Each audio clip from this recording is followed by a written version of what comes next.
Donald Trump साहब वाकई में 2025 डोनाल्ड ट्रंप का साल रहा।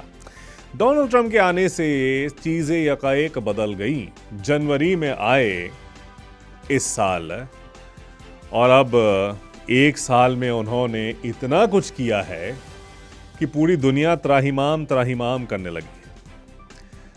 डोनाल्ड ट्रंप मेरे लिए news maker of the year हैं, क्योंकि वे सबसे ज़्यादा शायद मैंने बात की शेरे पंजाब पर, या हो सकता है पूरे पंजाबी रेडियो में सबसे ज़्यादा शायद मैंने ही डोनाल्ड ट्रंप साहब के बारे में बात की।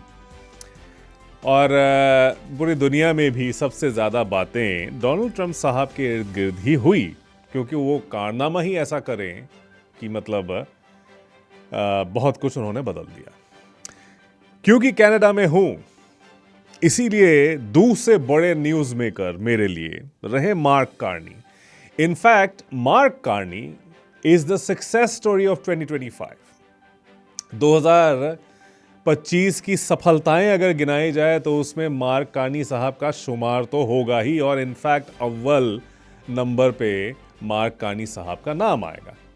साल के शुरू में मैं न्यूयॉर्क में था, और न्यूयॉर्क में था तभी साबिक वज़ीर आज़म जस्टिन ट्रूडो साहब ने इस्तीफ़ा दिया, और उसके बाद अटकलों का बाजार गर्म हुआ। उसके बाद जिस प्रोसेस के ज़रिए मार्क कार्नी साहब पहले लिबरल पार्टी के लीडर बने, उसके बाद देश के प्रधानमंत्री बने, पहले तो मनोनीत और उसके बाद इलेक्टेड, और एक स्थिर सरकार ऐसा लग रहा है कि अब वो दे पाए हैं। कुछ चीज़ें जो उनके हक में नहीं रही वो थी उनका चुनाव और डोनाल्ड ट्रंप का आना, दोनों एक साथ होता है। और जो प्लान्स थे उसमें जो है गड़बड़ हो जाती है, डोनाल्ड ट्रंप आकर के खलल पैदा करते हैं, जिस वजह से मार्क कार्नी साहब शायद और बहुत कुछ अचीव कर पाते, लेकिन उतना कर नहीं पाए हैं। लेकिन उसके बावजूद Canadian economy is stable, jobs in fact बहुत ज़्यादा बढ़े हैं, जबकि उतनी एक्सपेक्टेशन नहीं थी। हालांकि पार्ट टाइम ज़्यादा, टेम्पररी जॉब्स में ज़्यादा बढ़ोतरी हुई है, लेकिन फिर भी माहिरों का कहना है कि इससे भी बदतर हालात हो सकते थे। ऐसा नहीं हुआ। इसमें ज़रूर कार्नी साहब का एक रोल तो है। किसी को उम्मीद नहीं थी लिबरल पार्टी जीतेगी।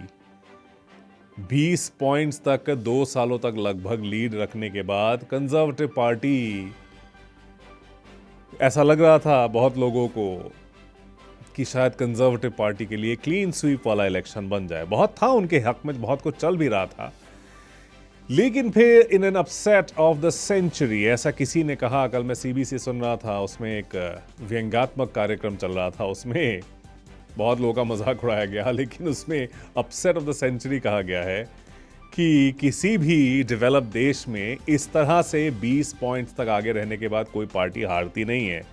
लेकिन ये करिश्मा हो गया। अब इसका जिम्मेदार शायद डोनाल्ड ट्रंप कुछ हद तक रहा, वो सही बात है।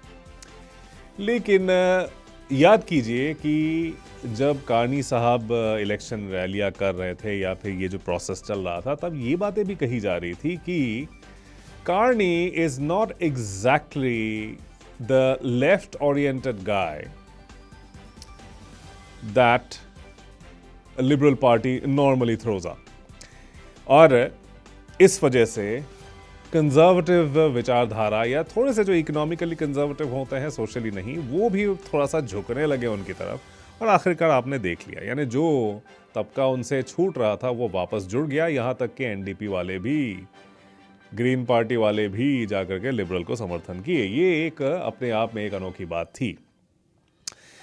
तो ये मार्क कार्नी, वजह जो भी हो, लेकिन मार्क कार्नी का ये साल रहा 2025।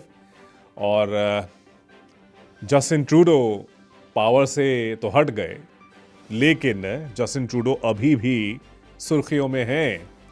इस बार आशिकी की वजह से केटी पेरी के साथ लगभग ऑफिशियल है उनका, दोनों इकट्ठे दिखते हैं, और एक सुपरस्टार दूसरे इंटरनेशनल स्टार के साथ जाके मिले हैं। It's a very powerful combination, बहुत खूबसूरत भी लगते हैं दोनों इकट्ठे। और काफ़ी मजाक भी उड़ाया जाता है। कल इनफैक्ट 22 मिनट्स से उनको काफ़ी मजाक उड़ाते हुए जस्टिन ट्रूडो साहब को एक ऑनर दिया गया है। ट्रूडो साहब भी अच्छे, मतलब ही शोज गुड ह्यूमर, वो जाकर के लिए भी है अवार्ड और बहुत खुद भी मजाक उड़ाया खुद का। ये फ्रेंडली बैंटर जो है मुझे बहुत पसंद आया देख करके। और फिर मैंने देखा कि एक और यहाँ के जाने माने कमेडियन पूरे 5 या 8 मिनट तक पियर पॉलिएव साहब को रोस्ट किए। मतलब इतना मजाक उड़ाया पियर पॉलिएव साहब का। ये सब कुछ पॉसिबल है कैनेडियन सिस्टम में, और ये शायद इस मुल्क की खूबी है, क्योंकि बहुत सारे ऐसे देश हैं जहां पर ऐसी हिमाकत आप कर ही नहीं सकते हैं। आई थिंक इस हेल्दी पॉलिटिकल कल्चर को बरकरार रखा जाए तो बेहतर है। Mark Carney, news maker of Canada of the year, मैं कहूँगा। मुझे वोलोदिमीर ज़ेलेंस्की भी एक अहम न्यूज़ मेकर मुझे लगे, वो इसलिए कि जो डिजास्टर हुआ ओवल ऑफिस में, उसके बाद तुरंत टर्न अराउंड, और जिस त्वरित गति से वोलोदिमीर ज़ेलेंस्की ने, उनके सितारे गर्दिश में लग रहे थे, लेकिन यकाएक फिर किस्मत चमकी दोबारा से डोनाल्ड ट्रंप के साथ। अब तो वो अच्छी साझेदारी चल रही है दोनों हजरात के दरमियान। कहाँ वो प्रेस कॉन्फ्रेंस था जिसमें ये सारे लोग घेर के बैठे हुए थे और सूट नहीं पहने, टाई नहीं पहनते, इन सब चीज़ों पर व्यक्तिगत टिप्पणियाँ की, उनको निकलवा दिया ओवल ऑफिस से। उसके बाद जाकर के फिर से उनका इस्तकबाल करना, मारालागो में अपने घर पे बुला करके उनका इस्तकबाल करना, ये एक ही साल के अंदर सब कुछ हुआ है। It's a massive achievement. उसके बाद F-16 जहाज मिले, उसके बाद हथियारों का जखीरा मिला, लॉन्ग रेंज मिसाइल्स मिले, पेट्रियट मिसाइल सिस्टम्स मिले, बहुत कुछ मिला है। और 15 साल की गारंटी भी मिली है, सिक्योरिटी गारंटी। अब उसमें मुआहदा होता है नहीं होता है वो अलग बात है, लेकिन मिला तो सही। डोनाल्ड ट्रंप साहब न्यूज़ मेकर रहते हुए उन्होंने 8 जंगें रुकवाने का दावा किया। कितना हुआ, कितना सक्सेसफुल, वो बात की बात है, लेकिन दावा उन्होंने किया। और गजा में उनके इंटरवेंशन से सीज फायर अभी चल रहा है। अब वो कितना सक्सेसफुल होता है नहीं होता है वो अलग बात है, लेकिन किया तो है। और दूसरा, अभी भारत और पाकिस्तान के दरमियान ये भी एक इंटरनेशनल न्यूज़ इवेंट था। जिस तरह से 2025 डोनाल्ड ट्रंप का साल रहा, मार्क कार्नी का साल रहा, वोलोदिमीर ज़ेलेंस्की का भी रहा काफ़ी हद तक, और व्लादिमीर पुतिन का भी रहा। व्लादिमीर पुतिन एक बाजीगर की तरह, मतलब खुद ही हमला किया, खुद ही विक्टिम कार्ड भी खेले, सिंपैथी भी बटोर रहे हैं दुनिया के कई हिस्सों से। और डोनाल्ड ट्रंप साहब के साथ उनकी साझेदारी भी बन रही है। अलास्का गए, गार्ड ऑफ ऑनर दिया गया, ऐसे शख्स को इतना सम्मान दिया गया जिसके खिलाफ international court of criminal court का एक एक्टिव वारंट है। फिर भी वीरों की तरह गए, अपनी बात मनवा के आ गए। उसके बाद वीरों की तरह भारत भी गए। जो भी फायदा हुआ रूस को हुआ, भारत को तो इतना कुछ हुआ नहीं है, कम से कम दिख तो नहीं रहा है। ये व्लादिमीर पुतिन का भी साल था, क्योंकि अपनी बात लगभग मनवा लिए हैं। डोनेट्स पर कब्जा लगभग हो चुका है, बड़े खित्ते में रूसी फौजें काबिज हो गई हैं। विंटर इवेंट होने के बावजूद ये ठंडी के दिनों में बर्फबारी के बीच में रूसियों ने काफ़ी इलाका हथिया लिया है, कि मजबूर हो गया है ज़ेलेंस्की और यूक्रेन कि वो मुआहदा करें, कोई कुछ तो करार करें कि ये जंग ख़त्म हो जाए। 2025 यूरोप का भी साल रहा। यूरोप, और ये चिंताजनक है वैसे, मैं बताऊं आपको, यूरोप जो भूल चुका था कि उसके पास भी कभी ताकत हुआ करती थी, भूल चुका था कि कभी उसके देशों के पास बड़े बड़े एम्पायर्स हुआ करते थे। 1945 के बाद अमेरिका की सरपरस्ती उसने कबूल की, और हथियार न फौजें इतनी बड़ी रखी कि कभी ज़रूरत पड़े, कभी सोचा भी नहीं। शीत युद्ध के दौरान भी कभी उनको ये सोच नहीं आई उनमें कि ऐसा कुछ किया जा सके, कि अपनी फौजें बढ़ाई जा सके। फिर ब्रेक्सिट का वाकया होता है, बरतानिया टूटता है यूरोपियन यूनियन से, दूर चला जाता है। तब बातें कही जा रही थी कि यूरोपियन यूनियन इज फिनिश्ड। लेकिन डोनाल्ड ट्रंप के आते ही एक बार फिर से यूरोपियन यूनियन मजबूत हुआ, इकट्ठा दिखाई दिया। फ्रांस, बरतानिया, बेल्जियम, डेनमार्क, ये सारे देश, फिनलैंड, अलग अलग टाइम पर, स्वीडन भी अलग अलग टाइम पर, ये इन देशों ने एक होकर के आगे बढ़ने का कम से कम सुर तो उन्होंने बुलंद की है एक दूसरे की। इसमें कनाडा भी शामिल हुआ है, वो एक अलग बात है। मार्क कार्नी उसके लिए काफी हद तक जिम्मेदार भी हैं। फायदा भी शायद पहुंचे कुछ, आगे आने वाले वक्त में देखा जाएगा। लेकिन Europe was another big talking point दुनिया भर में, खास करके जर्मनी, फ्रांस में भी काफी हद तक, जहां पर दाएं बाजू की ताकतें जोर पकड़ रही है, वहीं पर ये दो सुरों में बात कर रहे हैं। एक तो ये कि अपने देश के अंदर ये राइट विंग का बढ़ता हुआ जोर, उससे जूझ रहे हैं, और दूसरी तरफ अमेरिकन टैरिफ से भी जूझ रहे हैं, और इसीलिए इकट्ठे आने का सोच रहे हैं। सेकेंड वर्ल्ड वॉर के बाद जर्मनी पहली बार कंस्क्रिप्शन की राह पे चल पड़ा है। वो चाहता है कि उसकी फौजें बढ़ें। और सुदूर जापान में 1945 के बाद जो उसका कॉन्स्टिट्यूशन होता है, जापान ने कभी सोचा भी नहीं कि अमेरिका के जेर साए से वो निकलेगा। अमेरिकन मिलिट्री कवर रहते उसको अपने फौजों के बारे में सोचने की जरूरत नहीं पड़ी। वो जापान अब क्योंकि डोनाल्ड ट्रंप के अमेरिका पर एतबार नहीं रहा और चीन लगातार ऐसी हरकतें किए जा रहा है, जिससे जापान को लग रहा है कि उसका वो खतरे में है, उसकी सिक्योरिटी खतरे में है। तो जापान कह रहा है कि न्यूक्लियर वेपन्स की राह पे चलने की जरूरत है, अपनी फौजों को बढ़ाने की जरूरत है। 6th generation fighter, 5th generation fighter, इन सब चीजों के बारे में बात कर रही है जापान। जर्मनी और जापान में जब ऐसी बातें होती हैं, क्योंकि हिस्ट्री का स्टूडेंट रहा हूं, इसीलिए मुझे इमीडिएटली खौफ होता है। क्योंकि कंस्क्रिप्शन की अगर आप बात कर रहे हैं, आपकी सोसाइटी में इतना कुछ हुआ पड़ा है, डाइवर्सिटी को लेकर के आपके एक तबके में बड़ी नाराज़गी है। इंडियंस के लिए ख़ास तौर पे बहुत मुश्किलें पड़ रही हैं।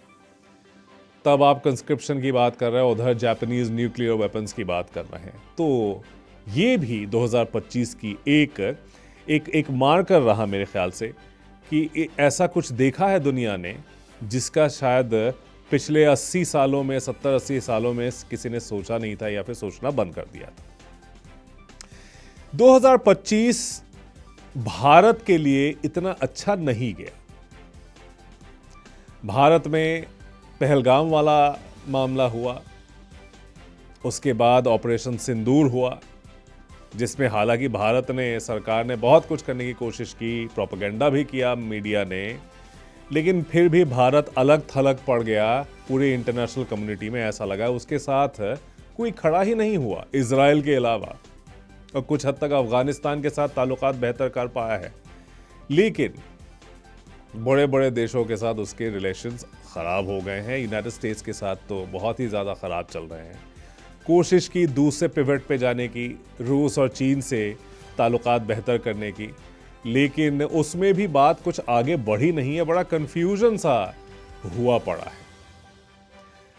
तो भारत के लिए 2025 का साल अच्छा नहीं गया, खास तौर पे प्रधानमंत्री नरेंद्र मोदी के लिए। It was a year of difficulties.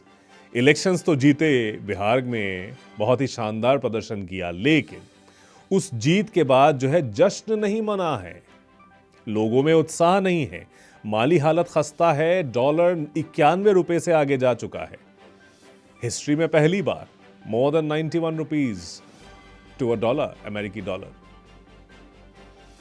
जब 60 रुपया था $1, तब कितना मजाक उड़ाते थे, खुद बोलते थे कि देश कमजोर है, सरकार भ्रष्ट है, इसीलिए डॉलर आगे जा रहा है। मोदी साहब खुद तब गुजरात के चीफ मिनिस्टर थे।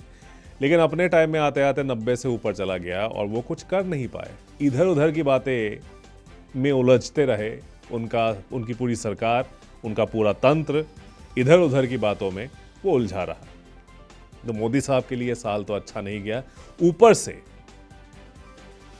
इलेक्शन मैनिपुलेशन का जो इल्जाम लगा कांग्रेस की तरफ से, राहुल गांधी साहब की तरफ से, वो काफी संगीन है। कितना भी ध्यान भटकाने की कोशिश की हो, निगेट करने की कोशिश हुई हो, उसका भी असर नहीं हो पाया है। लोगों में ये बात दिमाग में तो जा चुकी है। तो उस नाते ये आजमाइश का साल रहा मोदी साहब के लिए। 2025 राहुल गांधी का भी साल रहा। वो news maker of the year हैं भारत में, क्योंकि उन्होंने लगातार 3 प्रेस कॉन्फ्रेंसेस करके पब्लिक में खुद की साख को बड़ा मजबूत कर दिया।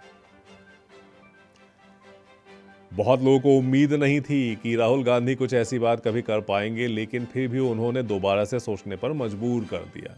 सो 2025 उनके लिए भी एक अहम साल रहा।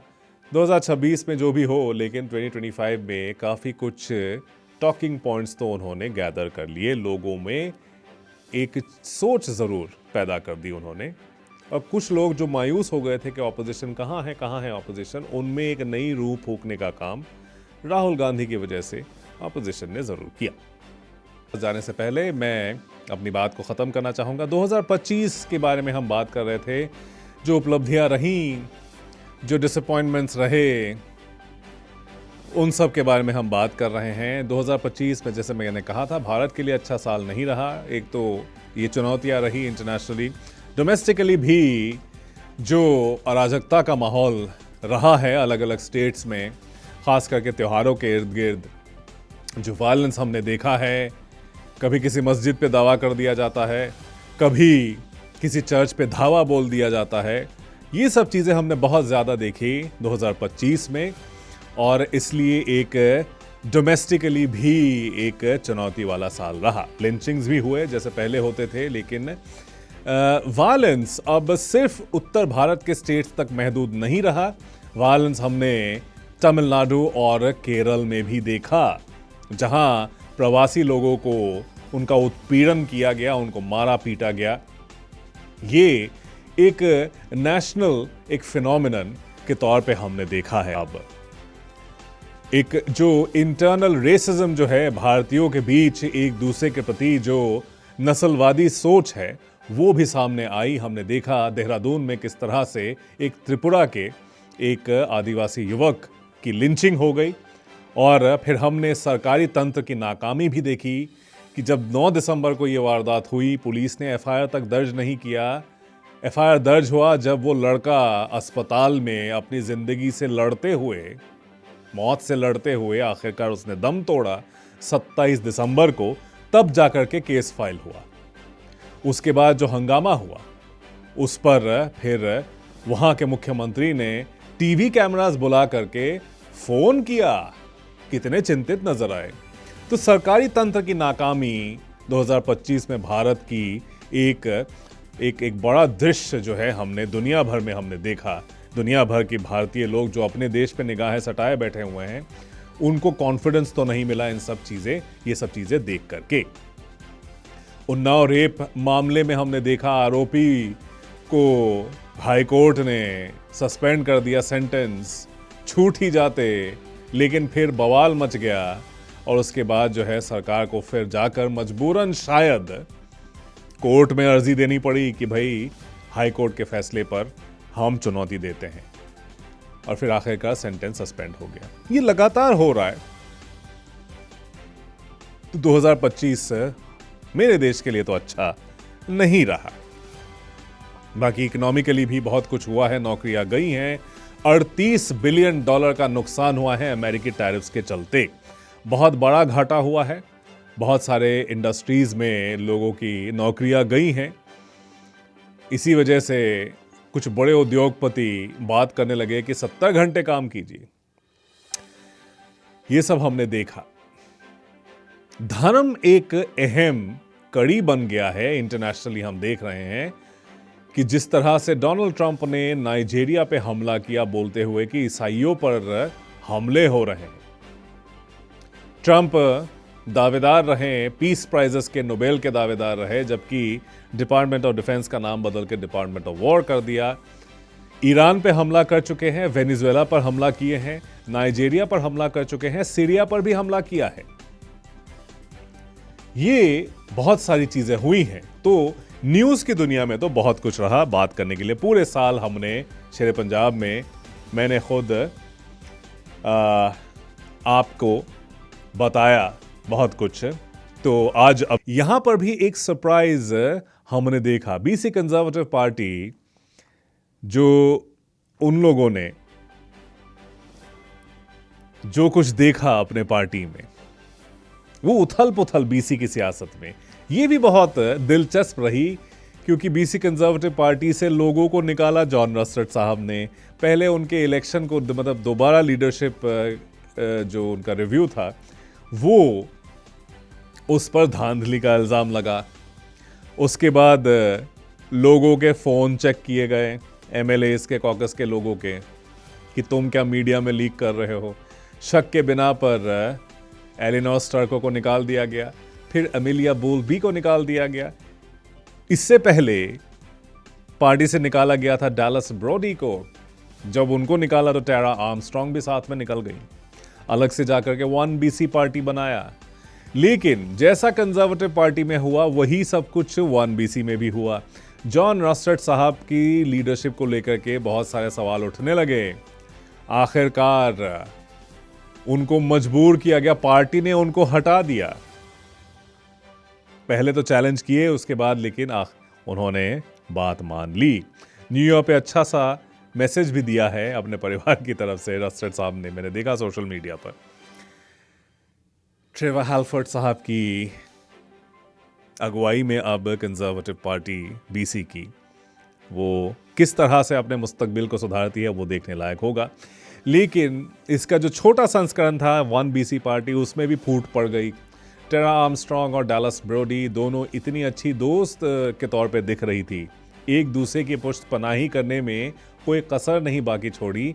लेकिन एकाएक क्या हो गया कि टेरा आर्मस्ट्रॉन्ग ने सोशल मीडिया पर जाकर के लिख दिया कि मुझे अब डैलस ब्रोडी के लीडरशिप में कोई एतबार नहीं है।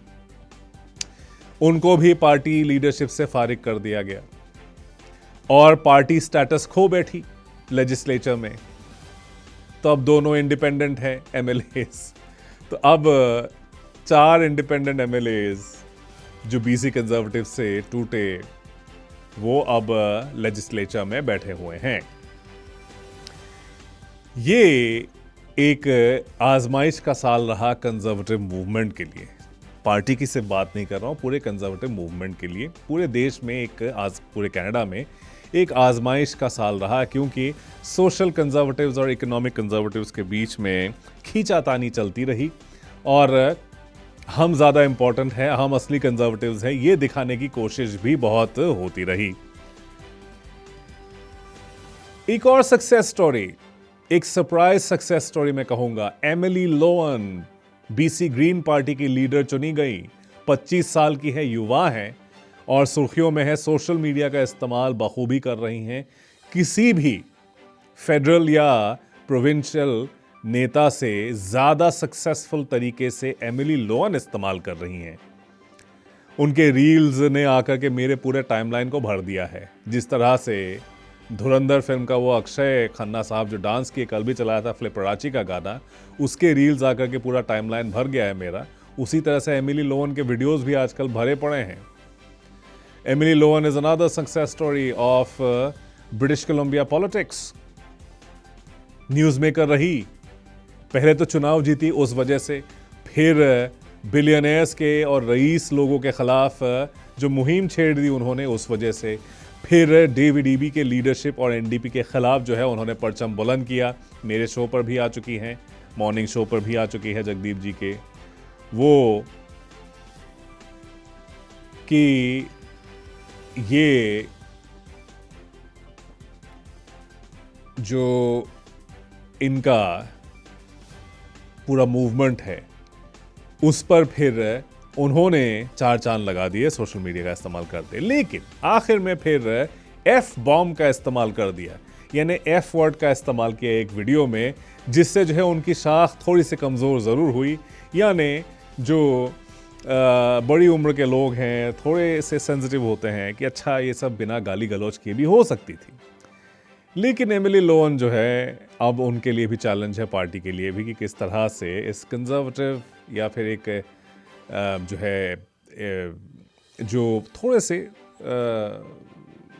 कल्चरली थोड़े से कंजर्वेटिव हैं, उनको किस तरह से कन्विंस किया जाए। क्योंकि प्रोग्रेसिव तबके तो उनके साथ हैं, लेकिन बाकियों को कैसे जोड़ा जाए, ये एक चैलेंज होगा ग्रीन पार्टी के लिए और ख़ास करके एमिली लोन के लिए।